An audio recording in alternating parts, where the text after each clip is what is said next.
अॼु जो टॉपिक आहे डायनासॉर्स ख़तमु छो थी विया ऐं ॿिया जानवर छो न। डायनासॉर्स तमामु वॾा हूंदा हुआ, पर उनजी माना इहा न आहे त उहे हर हालत में ज़िंदा रही सघनि पिया। कॾहिं कॾहिं वॾो हुजणु फ़ाइदेमंद न हूंदो आहे। जीअं त इहे तमामु वॾा जानवर हुआ, तंहिं करे डायनासॉर्स खे ज़िंदा रहण लाइ तमामु घणो खाधो खाइणो थिए पियो। छा त थियो? तमामु घणो खाधो खाइणो थिए पियो। ख़तरनाक डायनासॉर्स जहिड़ो टायरनोसॉरस खे खाधे जी ज़रूरत हुई। उहे वरी ॿियनि डायनासॉर्स खे खाईंदा हुआ।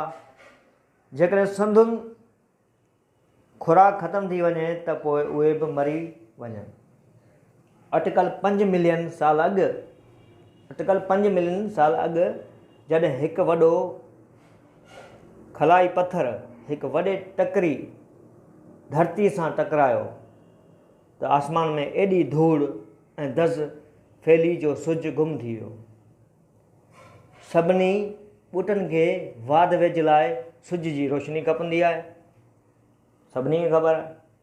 ऐं जॾहिं त रोशनी गुम थी वई त ॿूटा घटिजण लॻा ऐं ख़तमु थी विया। सिर्फ़ु पंहिंजा ख़ुश्क मेवा ॿिज छॾे विया जेके ज़मीन में सालम रहिया। खाइण लाइ को बि ॿूटो न हुजण करे ज़मीन ते रहंदड़ वॾा घाहखोर डायनासॉर्स बुखनि में पा थी मरी विया।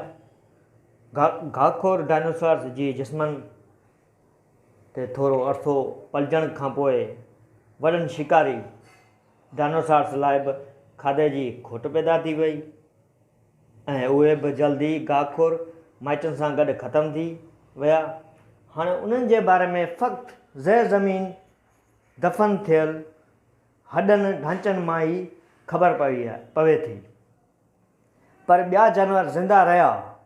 नंढा खीर पियाक जानवर ऐं नांग, टिंडण या जीत जेके ज़मीन में महफ़ूज़ हुआ खाई जहिड़ा रही सघिया ऐं उहे तबाही मंझां बची पार पवण जे क़ाबिल हुआ। त उन्हनि जो वक़्तु ॾाढो ॾुखियो हुअणु। उन दौरान समुंड में वॾियूं सामूंडी कुरड़ियूं ख़तमु थी वियूं, पर केकड़ा जेके ज़रे घटि हर शइ खाइण जे क़ाबिल हुआ से बची विया।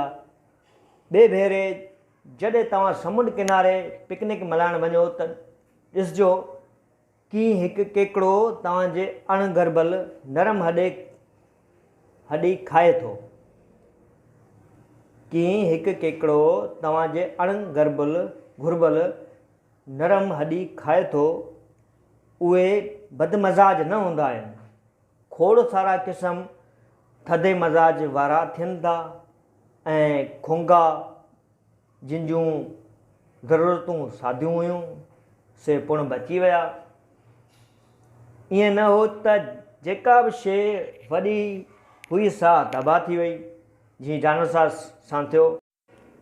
साॻिए वक़्तु वकोड़ियल पुराणनि ढांचनि जिन खे इम्यूनिटीज़ सॾिजे थो जो हिकु वॾो गिरोह बि ख़तमु थी वियो। इम्यूनिटीज़ पाणी हेठि रहंदड़ जानवर हुआ जेके खोपनि में रहनि था ऐं रिढ जे सिंगनि जहिड़ा ॾिसण में अचनि था ऐं उहे डायनासॉर्स खां केतिरा ई मिलियन साल वधीक अरसे ताईं मौजूदु रहिया। हाणे हिकु हैरत अंगेज़ ॻाल्हि ॿुधायांव थो। डायनासॉर्स सचपच मरी न विया। सभु डायनासॉर्स वॾा न हुआ। उन्हनि मां कुझु त ॿिली खां बि वॾा न हुआ। उन्हनि मां कुझु नंढा डायनासॉर्स खे पर हुआ ऐं उन्हनि परनि वारनि डायनासॉर्स मां कुझु अॼोकनि पखियुनि जा वॾड़ा हुआ जेके असीं हाणे ॾिसूं था।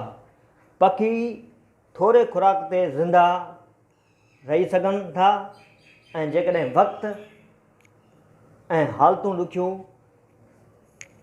हुजनि त उहे ज़िंदा रहण लाइ हिकु बहितरु जाइ ॻोल्हे सघनि था। हाणे घणा साइंसदान मुतफ़िक़ आहिनि त पखी डायनासॉर्स मंझां ई पैदा थिया हुआ, जिन जूं ॿाहूं परनि में बदिलजी वियूं ऐं हिकु भेरो जॾहिं तव्हांखे इहा ख़बर पइजी वेंदी तव्हांखे बि मुतफ़िक़ थियणो पवंदो त उहे सचपच ख़तमु न थिया आहिनि, बल्कि नंढा तेज़ी सां परे उॾामी विया।